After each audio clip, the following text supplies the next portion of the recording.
Hi friends, എല്ലാവർക്കും എൻ്റെ channel taste and ടെക്കിലേക്ക് സ്വാഗതം. ഇതിൻ്റെ പുതിയ ചാനലാണ്, അതുകൊണ്ട് ഞാൻ അപ്ലോഡ് ചെയ്യുന്ന വീഡിയോസ് നിങ്ങൾക്ക് ഇഷ്ടപ്പെടുകയാണെങ്കിൽ ലൈക്ക് ചെയ്യണം, മറക്കാതെ സബ്സ്ക്രൈബ് ചെയ്യണം. പിന്നെ തൊട്ടടുത്തുള്ള ബെൽ ഐക്കണും കൂടി എനേബിൾ ചെയ്ത് കഴിഞ്ഞാൽ ഞാൻ അപ്ലോഡ് ചെയ്യുന്ന വീഡിയോസ് നിങ്ങൾക്ക് നോട്ടിഫിക്കേഷനായി ലഭിക്കുന്നതായിരിക്കും. അപ്പോൾ ഇനി നമുക്ക് വീഡിയോയിലേക്ക് കടക്കാം. നമുക്ക് ഡെസിക്കേറ്റഡ് കോക്കനട്ടാണ് ഫസ്റ്റ് ആവശ്യമുള്ളത് കോക്കനട്ട് ഹൽവ ഉണ്ടാക്കാൻ വേണ്ടിയിട്ട്.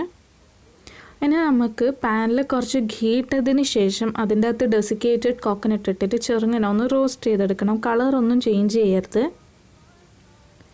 നിങ്ങൾക്ക് ഡെസിക്കേറ്റഡ് കോക്കനട്ട് കയ്യിലില്ലെങ്കിൽ കേരളത്തിലായതുകൊണ്ട് എല്ലാ വീട്ടിലും ഡെയിലി യൂസിന് ആവശ്യമുള്ളൊരു സാധനമാണ് കോക്കനട്ട്.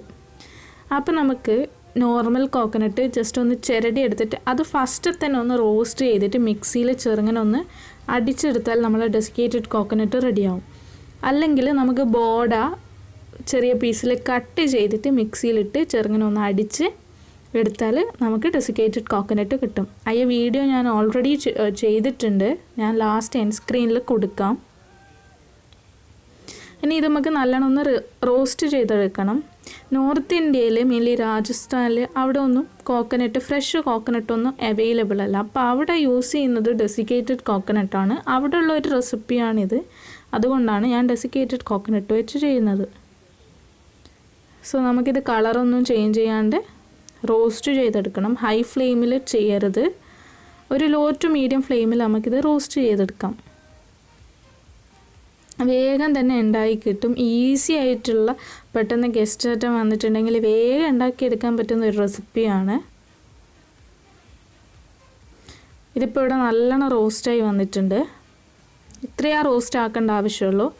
ഇനി നമുക്ക് ഇതിൻ്റെ അകത്ത് നമ്മൾ എത്രയാണോ ഡെസിക്കേറ്റഡ് കോക്കനട്ട് എടുത്ത് അത്ര തന്നെ പാലിട്ടെടുക്കാം. എന്നിട്ടിങ്ങനെ ഇളക്കിക്കൊണ്ട് നിൽക്കണം. ഈ ഡെസിക്കേറ്റഡ് കോക്കനട്ടിൽ ചെറിയ ചെറിയ കട്ട പോലെയുണ്ട്. ആ കട്ട ഒക്കെ നമുക്ക് ഫുള്ള് മിക്സാക്കി എടുക്കണം പാലിനൊപ്പം. ഇതിങ്ങനെ ഇളക്കിക്കൊണ്ടേ തന്നെ നിൽക്കണം. സ്പീഡിൽ ഇളക്കി കൊടുക്കണമെന്നൊന്നുമില്ല, ചെറുങ്ങനെ ഇങ്ങനെ ഇളക്കിക്കൊണ്ടേ നിൽക്കണം. കാരണം പാല് സ്പ്ലിറ്റായി പോകാൻ ചാൻസ് ഉണ്ട് നമ്മളിതിങ്ങനെ വെറുതെ ഗ്യാസിലിട്ട് പോവുകയാണെങ്കിൽ. ഈ പാലെല്ലാം ഒന്ന് നമുക്ക് ചെറുങ്ങനെ കുറുക്കിയെടുക്കണം. ഇതിപ്പം കാണാം പാലെല്ലാം ചെറുങ്ങനെ ഒന്ന് കട്ടി വന്നിട്ടുണ്ട്. ഇനിയും നമുക്കിത് നല്ലോണം കുക്ക് ചെയ്യണം.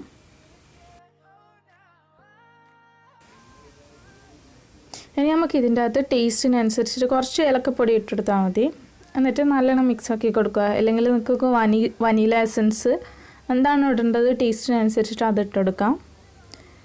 ഇനിയിപ്പോൾ നല്ലോണം ഒന്ന് മിക്സാക്കണം.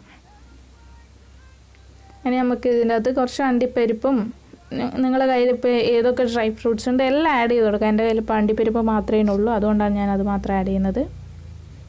ആൽമണ്ട്സ് ഒക്കെ ഇട്ടിട്ടുണ്ടെങ്കിൽ നല്ല ടേസ്റ്റ് ഉണ്ടാവും. നട്ട്സ് ഉണ്ടെങ്കിൽ നല്ല ടേസ്റ്റ് ആയിരിക്കും.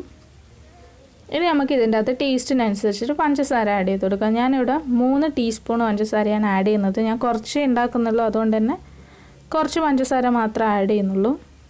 എന്നിട്ടിത് വിട്ടെടുക്കാണ്ട് തന്നെ മിക്സാക്കി കൊടുക്കണം. കാരണം പാല് സ്പ്ലിറ്റായി പോകും നമ്മൾ ഗ്യാസിൽ വെറുതെ ഇങ്ങനെ ഇടുകയാണെങ്കിൽ. നല്ലോണം ഒന്ന് മിക്സാക്കി കൊടുക്കാം. ഞാൻ ഡെയിലി ഇങ്ങനത്തെ വീഡിയോസ് അപ്ലോഡ് ചെയ്യാറുണ്ട്. മെയിൻലി രാജസ്ഥാനി ഫുഡ് ഐറ്റംസാണ് ഞാൻ അപ്ലോഡ് ചെയ്യാറ്. നിങ്ങൾക്ക് എൻ്റെ ചാനൽ ഇഷ്ടപ്പെടുകയാണെങ്കിൽ ഒന്ന് ലൈക്ക് ചെയ്യണം, ഷെയർ ചെയ്യണം, മറക്കാതെ ഒന്ന് സബ്സ്ക്രൈബ് ചെയ്യണം. ഞാൻ പിന്നെ എല്ലാവർക്കും യൂസ്ഫുൾ ആയിട്ടുള്ള സിമ്പിൾ ആയിട്ടുള്ള ടെക് വീഡിയോസും അപ്ലോഡ് ചെയ്യാറുണ്ട്. ഞാൻ അപ്ലോഡ് ചെയ്യുന്ന വീഡിയോസ് ഇഷ്ടപ്പെടുകയാണെങ്കിൽ എന്നെ ഒന്ന് സപ്പോർട്ട് ചെയ്യണം.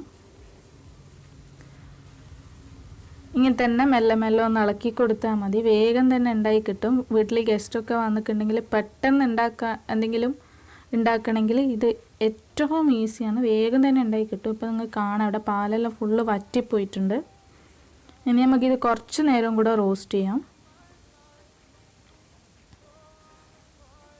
അപ്പോൾ നമ്മൾ ഡെസിക്കേറ്റഡ് കോക്കനട്ട് ഇവിടെ റെഡി ആയിട്ടുണ്ട്. നിങ്ങൾക്ക് കാണാം.